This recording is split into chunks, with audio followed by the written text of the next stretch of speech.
after 65. You know, when I think back to my younger days, I never once worry about being tired. At 40, even 50, I could push through a long day of work, come home, mow the lawn, and still have the energy to play with the kids or meet friends. Back then, tiredness was just something you felt after a very busy day, and a good night's sleep usually fixed it. But once I reached my late 60s, something shifted. I began to notice that ordinary tasks, climbing stairs, carrying groceries, even walking across a parking lot, felt heavier. And what surprised me most was how different that tiredness was. It wasn't the kind that a nap could cure. It was deeper. Now that I'm almost 90, I've had years to reflect on this. And I want to tell you honestly, the number one reason for that bone-deep fatigue is the loss of muscle. Not just strength, but real muscle mass. Let me explain in plain words. Your muscles are like the engine of your body. When you're young, that engine is big and powerful, even if you don't notice. But as we age, the engine slowly gets smaller. From about 40 onward, if we don't work to maintain it, we lose about 1% of muscle each year. By the time you're 70, that can add up to 25 to 30% less muscle than you had in your 40s. And here's the thing, with less muscle, even simple tasks require more energy. It's like asking a smaller engine to pull the same heavy load. No wonder so many of us feel worn out before the day is done. I'll tell you a story. My friend George, who's now 82, used to be a farmer, strong as an ox in his younger days. But after he retired, he slowed down. Less work, less lifting, less moving. By the time he was in his mid-70s, he told me, "I feel exhausted just climbing into bed." It wasn't his heart. It wasn't his lungs. It was the simple truth that his body had lost its engine power. Now, here's the hopeful part. Muscle can be rebuilt, even in our 80s and 90s. George started doing gentle exercises with resistance bands, just 15 minutes a day. Slowly but surely, his energy came back. Today, he laughs and says, "I may not plow fields anymore, but I can carry my groceries again without huffing." So if you take only one thing from me today, let it be this: protect your muscles. Use them, move them, strengthen them in whatever way you safely can. But muscle isn't the only factor. Let me share a few more truths I've learned. Poor sleep is another thief of energy. Many people say, "I got 8 hours of sleep, so why am I still tired?" Well, the secret is not how long you sleep, but how deeply. After 65, our bodies produce less of the hormones that help us sink into deep, restful sleep. And many of us wake up several times a night, sometimes from pain, sometimes from trips to the bathroom, sometimes without knowing why. I had a dear neighbor, Mary, who told me she dreaded mornings. She'd lie in bed all night, tossing and turning, and still rise feeling worse than when she went to bed. Later, she discovered she had sleep apnea, where the breathing stops and starts through the night. With treatment, her life changed. She told me, "I finally remember what it feels like to wake up refreshed." So, my friends, don't ignore poor sleep. It isn't just a nuisance. It steals your strength and fogs your mind. Another hidden reason is the very medicines meant to help us. By our 70s, most of us take at least 2 or 3 prescriptions, sometimes more. Each one may be necessary, but together they can weigh us down. Drowsiness, dizziness, or fatigue may creep in quietly. I'll give you my own example. Years ago, I was on a blood pressure pill, a cholesterol pill, and something for arthritis pain. Separately, they seemed fine, but together, they left me groggy every afternoon. It wasn't until my doctor reviewed them that we realized the combination was draining me. A small adjustment in timing made all the difference. So if you ever feel a tiredness you can't explain, talk with your doctor or pharmacist. Sometimes the culprit is right there in the medicine cabinet. Then there's nutrition and hydration.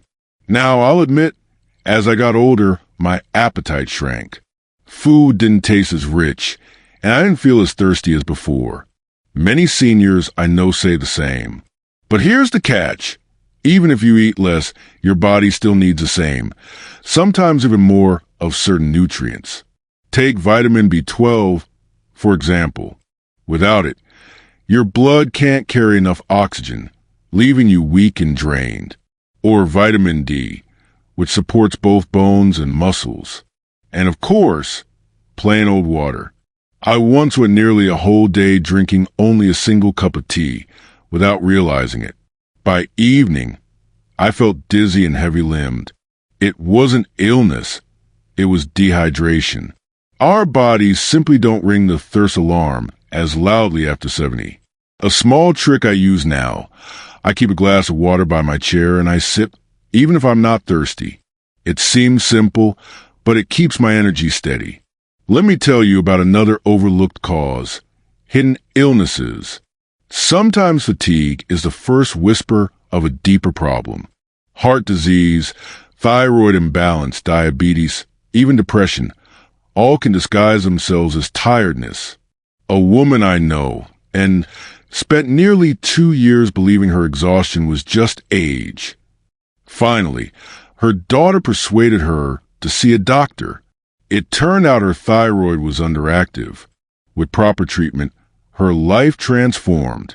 She told me, "I wish I hadn't wasted those years blaming myself." So please, if your tiredness feels unshakable, don't just accept it. Let your doctor investigate. Answers may be closer than you think. Now, here's something that may surprise you. Not moving enough actually makes you more tired. It sounds backwards, doesn't it? But our bodies are like cars. A car left idle in the garage doesn't stay strong. Its battery dies. Its parts stiffen.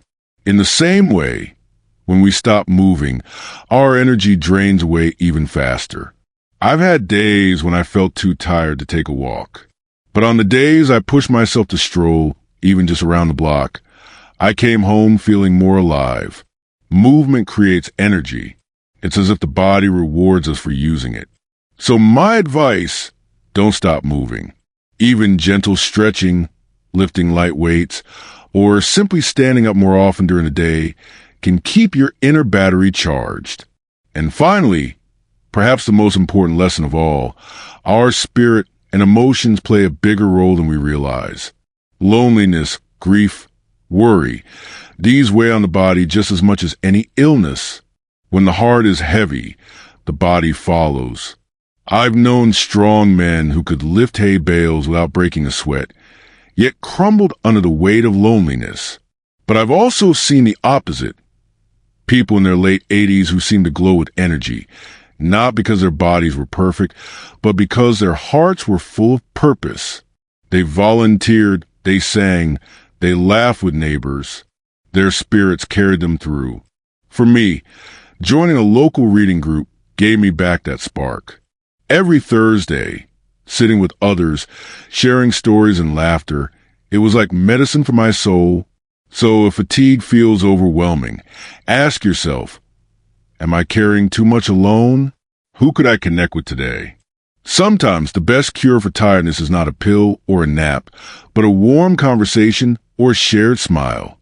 So, my friends, what's the lesson in all of this? Yes, aging brings changes. Muscles shrink. Sleep shifts. Medicines multiply. But tiredness is not something we must simply endure. There are causes we can uncover and steps we can take. I want you to remember this. You are not powerless. Each small choice, a short walk, a glass of water, a check-in with your doctor, a chat with a friend, adds up, and together, they can bring back energy you thought was lost forever. Now, let me ask you, what have you noticed as the biggest drain on your energy these days? Is it sleep? Is it the medicines? Or perhaps the loneliness we sometimes don't talk about? I'd love to hear your thoughts. please share them in the comments. Your story may encourage someone else. And if these reflections have been helpful, I kindly ask you to give this video a like, share it with a friend, and subscribe.